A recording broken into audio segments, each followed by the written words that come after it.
মুসা নবী একদিন আল্লাহর কাছে কয়, আল্লাহ ফেরাউন এত জ্বালান জ্বালায়, তুমি কি ফেরাউনকে গজব দিয়া ধ্বংস করতে পারো না?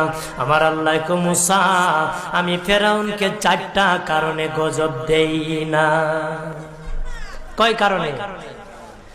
ফেরাউনকে 4টা কারণে গজব দেই না।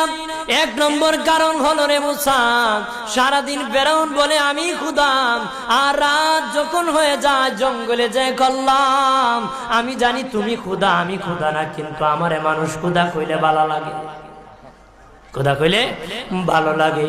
প্রভু তাই তুমি বিরক্ত হইয়া আমার উপর গজব দিও না।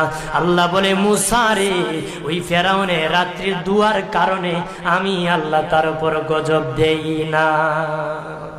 2 নম্বর কারণ হলো, আরে মুসা তোমার মুখে দাড়ি, ফেরাউনের মুখে দাড়ি, তোমার পরনে জুব্বা,